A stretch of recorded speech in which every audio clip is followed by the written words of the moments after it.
देश के सच्चे मुद्दों और सच्ची खबरों को देखने के लिए हमारे चैनल को सब्सक्राइब कीजिए, नोटिफिकेशन बेल जरूर ऑन कीजिए।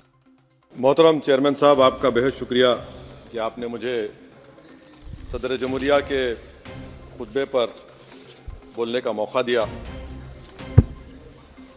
सर, मैं हस्ब आदत और हस्ब रिवायत इसकी मुखालिफत में खड़ा हूँ और सदर जमहूरिया के खुतबे को अगर आप देखेंगे सर, तो उसमें पूरे खुतबे में लफ्ज़ मुसलमान तो छोड़िए, लफ्ज़ अक़लियत भी इस्तेमाल नहीं हुआ है। और मैं बड़ी ज़िम्मेदारी के साथ आपके सामने अर्ज़ कर रहा हूँ कि भारत में 14% मुसलमान जो आबादी के लिहाज से 17 करोड़ आते हैं, वो आज पिछले 10 साल में नरेंद्र मोदी की सरकार में अपने आप को एक गैर यकीनी कैफियत में पाते हैं। अपने सोचते हैं कि हमारी शनाख्त को ख़तरा है, हमारे वजूद को ख़तरा है। और मैं बड़ी ज़िम्मेदारी के साथ कह रहा हूँ कि जज्बात में लाए बगैर कह रहा हूँ कि आज 17 करोड़ मुसलमान अपने आप को ऐसा समझते हैं कि जिस ज़माने में हिटलर के ज़माने में यहूदी अपने आप को समझते थे। दूसरी बात यह है कि हम ये देख रहे हैं कि 10 साल में इस सरकार में कोई हद नहीं छोड़ी है गलत हुक्मरानी की, नफ़रतों को भड़काने की, कोई हद नहीं छोड़ी गलत फहमियों को फैलाने की, और कोई हद नहीं छोड़ी इस मुल्क के अवाम नास को तर्क करने की।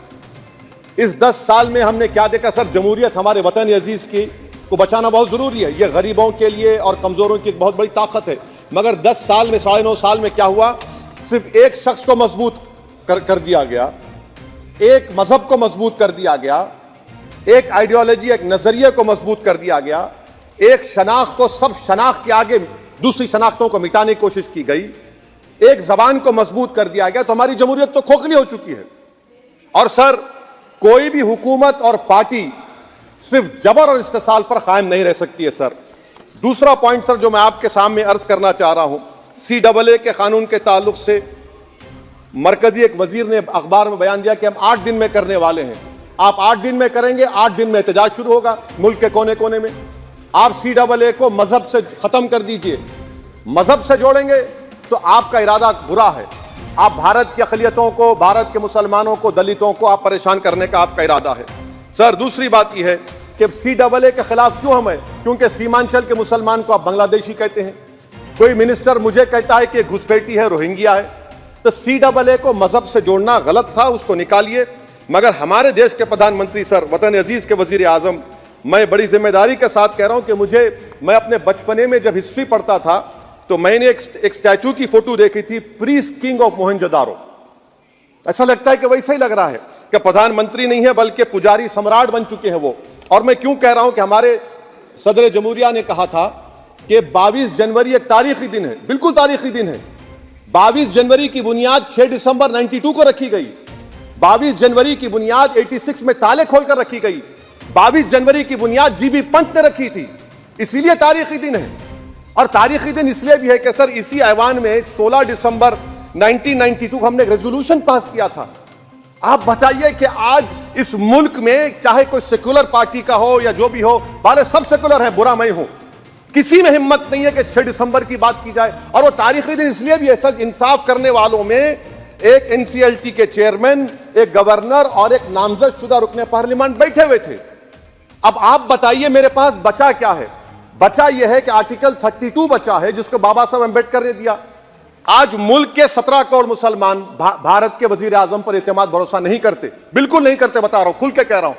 अगर आप आर्टिकल 32 का ड्यू प्रोसेस ही खत्म कर देंगे तो फिर मेरे पास क्या बचेगा सर? क्या बचेगा? मैं तो यहां खड़े होकर वो सुप्रीम कोर्ट के मायानाज बेबाक वकील दुष्यंत दवे की तरह तो नहीं कह सकता। मुझे आज भी रूल ऑफ लॉ में भरोसा है, मुझे आज भी कानून पर, संविधान पर भरोसा है, मगर ड्यू प्रोसेस तो फॉलो होना चाहिए। ड्यू प्रोसेस फॉलो नहीं हो रहा। एक तारीखी दिन 22 जनवरी था, एक तारीखी दिन 31 जनवरी था। सर रात के अंधेरे में अपील किए बगैर आप आरे लेकर रास्ता खोल देते हैं। क्या पैगाम दे रहे हैं सर? 600 साल की मेहरौली की मस्जिद को बगैर कोई नोटिस दिए आपने डिमोलिश कर दिया। मैं जिम्मेदारी के साथ कह रहा हूं कि भारत के प्रधानमंत्री और उनकी सरकार भारत के मुसलमानों से उनकी शनाख्त को छीनना चाहते हैं। ख्वाजा अजमेरी के आस्थाने पर चादर बिछाइए, मगर आप जो चादर मुझसे छीनना चाह रहे हैं मेरी मस्जिद है, आप हर मस्जिद को छीनना चाहते हैं। आप बताइए 17 करोड़ मुसलमानों को क्या पैगाम दे रहे हैं आप कि आप हर मस्जिद को छीन लेंगे मुझसे? फिर मेरा वजूद किस माने रखता है? मेरा शनाख्त क्या माने रखता है, रूल ऑफ लॉ क्या माने। अच्छा 1991 के प्लेसेस ऑफ वर्शिप एक्ट पर क्यों नहीं बोलते आप लोग? आप उस पर कायम है नहीं है। आप 500 साल की बात करते, मैं आपसे कहता हूं भाई 500 साल पे मत जाइए, बौद्ध पे जाइए, जैनिज्म पे जाइए, शैविज्म पे जाइए, कहां रुकेंगे? अरे इस देश को आजादी मिली 47 में, संविधान मिला हमको बाबा साहब अंबेडकर का बराबरी का। उससे पहले तो राजा रजवाड़े थे, जमहूरियत नहीं थी, लोकतंत्र नहीं था, मगर आप उसको उस बारे में लेके जाते। अरे 500 साल आगे क्या होगा बताइए। नरेंद्र मोदी इस मुल्क में तारीख लिखना चाहते हैं। क्या तारीख लिखना चाहते हैं? कि मैंने इस देश को, गांधी अंबेडकर के देश को मैंने हिंदू राष्ट्र बना दिया। मैं उम्मीद करता हूं कि हमारे भारत के हमारे हिंदू भाई देश के प्रधानमंत्री की सोच को नाकाम करेंगे, उन पर है। अब देखते हैं क्या होता है। सर नेबरहुड फर्स्ट की पॉलिसी है। नेबरहुड फर्स्ट क्या हो रहा है सर? हम सोशल मीडिया के जरिए फॉरेन पॉलिसी चला रहे हैं। मालदीव छोटा मुल्क, वो हमको आंख दिखा रहा है, चीन की गोद में बैठ गया। हमारे लद्दाख में हमारे जो लोग जानवर को लेकर घास चराए जाते, वहां पर चीन की आर्मी आके रोक रही। बताइए, बांग्लादेश चीन की गोद में बैठा हुआ है। आप गैलेंट्री अवार्ड दे रहे हैं, क्यों दे रहे हैं? कि चीन बैठा हुआ है। तो आपका बफर जोन गया कहां भाई साहब? आपका बफर जोन तो कहां गया नहीं मालूम, गायब हो गया बफर जोन। अलीगढ़ मुस्लिम यूनिवर्सिटी, आखिरी पॉइंट, अलीगढ़ मुस्लिम यूनिवर्सिटी। सर आप उत्तर प्रदेश से आते हैं। सर 81 में एक्ट पास हुआ। हमारा लॉ ऑफिसर कोर्ट में कहता है कि मैं पार्लियामेंट के एक्ट को नहीं मानता। कैसे नहीं मानते सर? क्या नरेंद्र मोदी ने पार्लियामेंट को नॉमिनेट किया या पार्लियामेंट ने नरेंद्र मोदी को प्रधानमंत्री बनाया? बताइए। 81 के एक्ट को नहीं मानते।